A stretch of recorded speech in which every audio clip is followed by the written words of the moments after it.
Side खबरों के लिए सब्सक्राइब करें फ्लेम मीडिया और उसके बाद बेल आइकन को प्रेस करें ताकि सबसे पहले आपको मिले एक्सक्लूसिव खबरें।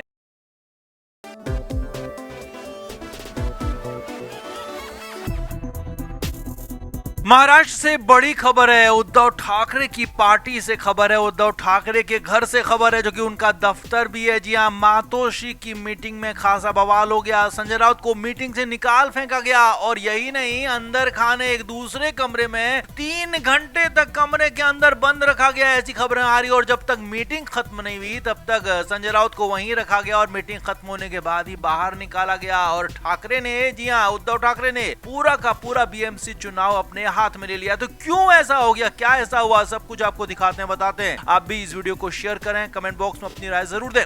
तो महाराष्ट्र में विधानसभा चुनाव में करारी हार के बाद अब बीएमसी चुनाव उद्धव ठाकरे के लिए करो या मरो की कंडीशन है, क्योंकि अगर बीएमसी चुनाव में भी उद्धव ठाकरे को मुंह की खाने की मिलती है तो फिर उसके बाद उद्धव ठाकरे की पार्टी लगभग खत्म मान ली जाएगी, उनके हाथ में आगे कुछ भी नहीं होगा। इसीलिए हर हाल में बीएमसी चुनाव उद्धव ठाकरे जीतना चाहते हैं। अब इसके लिए लगातार कोशिशें कर रहे हैं, अपनी शाखाओं को एक्टिव कर रहे हैं। मुंबई में जितने वार्ड है बीएमसी के, उतनी शाखाएं मुंबई में मौजूद है, तो उन सभी शाखाओं को फिर से एक्टिव किया जा रहा है। उनके साथ फिर से उद्धव ठाकरे मीटिंग कर रहे हैं, लगातार स्ट्रेटेजी बना रहे हैं। अब इधर लगातार मातोश्री में मीटिंग का दौर चल रहा है और ये मीटिंग का दौर 26 दिसंबर से ही शुरू हो गया था और 29 दिसंबर तक चलने वाला है, जिसमें हर विधानसभा के हिसाब से यहाँ पर उद्धव ठाकरे समीक्षा बैठक कर रहे हैं। 26 दिसंबर को बोरीवली, दहिसर, मागाठाणे और डिंडोसी के अलावा कांदीवली और मलाड विधानसभा के लिए भी यहाँ पर समीक्षा बैठक हुई और इसी बैठक में हंगामा हो गया, बवाल हो गया। जी हाँ, उद्धव ठाकरे की इस मीटिंग में इन विधानसभा क्षेत्रों के नेता तो मौजूद थे, साथ ही साथ बीएमसी के संभावित उम्मीदवार भी मौजूद थे। तो वहां पर संजय राउत खुद को ज्यादा समझने की कोशिश करने लगे, संजय राउत पार्टी को कंट्रोल करने की कोशिश करने लगे और नेताओं से, वहां आए कार्यकर्ताओं से अलग तरीके से बात करने लगे। संजय राउत को बार बार समझाया गया कि इस तरह से बात ना करें, ये कार्यकर्ता है और इन्हीं के भरोसे हमें पार्टी को आगे लेकर जाना है, इन्हीं के भरोसे में बीएमसी चुनाव भी जीतना है। लेकिन संजय राउत अपने ही घमंड में चूर, लगातार एक अंदाज में एक तरफा बातें किए जा रहे थे और पार्टी नेताओं को, कार्यकर्ताओं को इस तरह से समझा रहे थे जैसे वो खुद कोई तानाशाह हो। जी हाँ, सूत्रों के मुताबिक खबर है कि उद्धव ठाकरे लगातार संजय राउत की हरकतों को देख रहे थे, लगातार परख रहे थे और लगातार कोशिश भी कर रहे थे कि संजय राउत रुक जाए, थम जाए, लेकिन राउत थे कि चुप होने का नाम नहीं ले रहे थे। संजय राउत को उद्धव ठाकरे ने चुप होने के लिए कहा और कहा कि मैं जब इस मीटिंग में मौजूद हूँ तो मुझे भी यहाँ पर मौका मिलना चाहिए और मैं सब बातें बताऊंगा और मेरे हिसाब से पार्टी आगे बढ़ेगी, क्योंकि वैसे भी पार्टी के अध्यक्ष उद्धव ठाकरे ही हैं, ये बात सभी जानते हैं। तो यहाँ पर लेकिन ये बात संजय राउत के गले नहीं उतरी। संजय राउत ये कहने लगे कि मैं कुछ गलत बात नहीं कह रहा हूँ। जी हाँ, सूत्रों के मुताबिक संजय राउत उद्धव ठाकरे के खिलाफ बातें करने लगे, उद्धव ठाकरे की बातों को काटने लगे। तो इसी बीच यहाँ पर कुछ उत्साही लोगों ने, जी हाँ, मीटिंग में मौजूद कुछ उत्साही नेताओं ने, कार्यकर्ताओं ने संजय राउत को पकड़ लिया और उठाकर दूसरे कमरे में बंद कर दिया। जी हाँ, और उद्धव ठाकरे ने किसी को भी मना नहीं किया, इनकार नहीं किया। अंदर खाने हो सकते हैं कि उद्धव ठाकरे की भी इसमें मौन सहमति हो, लेकिन हाँ, यहाँ पर यह हुआ है। सूत्रों के मुताबिक खबर है कि उद्धव ठाकरे की मीटिंग में संजय राउत को उठाकर पकड़कर दूसरे कमरे में बंद कर दिया गया, क्योंकि संजय राउत बहुत ज्यादा बोल रहे थे, पार्टी के लोगों को, कार्यकर्ताओं को, नेताओं को सुन नहीं रहे थे, बल्कि उन पर अपना रौब मार रहे थे, तानाशाही लगा रहे थे। तो इसी वजह से उन्हें उठाकर दूसरे कमरे में बंद कर दिया गया। अब खबर है कि इसके बाद उद्धव ठाकरे ने मीटिंग ली, लेकिन हाँ, उद्धव ठाकरे इस पूरी मीटिंग में परेशान रहे। उद्धव ठाकरे ने बीएमसी चुनाव तो अपने हाथ में ले लिया है, लेकिन उद्धव ठाकरे इस चुनाव को लगातार अपने लिए करो या मरो की कंडीशन मान चुके हैं, क्योंकि अगर ये चुनाव बीएमसी वाला वो हारते हैं तो फिर उनके पास कुछ बचेगा नहीं। करीब 4 से 5 घंटे मीटिंग हुई, तो इसमें करीब 3 से 4 घंटे के बीच संजय राउत को उस अकेले कमरे में ही बंद रखा गया और जब मीटिंग खत्म हुई तो उसके बाद ही संजय राउत को वहां से निकाला गया। और सूत्रों के मुताबिक खबर है कि इसके बाद संजय राउत किसी से बात किए बिना तुरंत वहां से चले गए, चुपचाप चले गए और अगले दिन यानी कि 27 दिसंबर की मीटिंग में संजय राउत पहुंचे भी नहीं।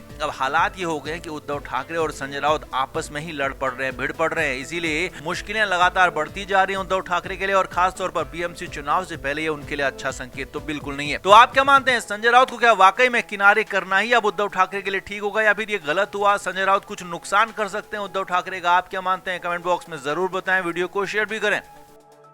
तो उद्धव ठाकरे चुनाव हारकर उतनी मुसीबत में नहीं आए, चुनाव हारकर उनके लिए मुश्किलें उतनी नहीं बढ़ी जितनी चुनाव के बाद संजय राउत ने मुश्किलें उद्धव ठाकरे की बढ़ा दी हैं। हालात ये हो गए कि संजय राउत मनमानी पर उतर आए हैं, पार्टी के फैसले एक तरफा खुद ही ले रहे हैं। उद्धव ठाकरे और यहाँ तक कि आदित्य ठाकरे से भी पूछने की जहमत तक नहीं उठा रहे, उनको बता तक नहीं रहे। उनको मीडिया से पता लग रहा है कि पार्टी ये फैसला लेने जा रही है। अब ऐसा क्यों हो रहा है ये उद्धव ठाकरे ही जाने या फिर संजय राउत ही, क्योंकि संजय राउत को इतनी ताकत कहां से मिली, क्यों मिली, कैसे मिली, ये सवाल लगातार खड़ा हो रहा है। अब इधर इस बीच संजय राउत लगातार अपने मनमानी कर रहे थे तो उद्धव ठाकरे देर रात, जी हां, उद्धव ठाकरे बुधवार की देर रात संजय राउत के घर पहुंच गए। अब हालात ये थे कि देर रात उनकी गाड़ी जैसे ही पहुंची तो वहां पर हंगामा मच गया। हालांकि उनकी गाड़ी में काले शीशे लगे हुए थे, काले पर्दे लगे हुए थे, तो समझ में नहीं आया कि अंदर कौन बैठा था। लेकिन हाँ, ये जरूर था कि उद्धव ठाकरे की वो गाड़ी थी, संजय राउत के घर में पहुंची। और यहाँ पर अब बड़ी खबर सूत्रों के हवाले से ये आ रही है कि संजय राउत को दिन में समझाने की कोशिश उद्धव ठाकरे कई बार कर चुके हैं, लेकिन उद्धव ठाकरे की बातों को संजय राउत मान नहीं रहे।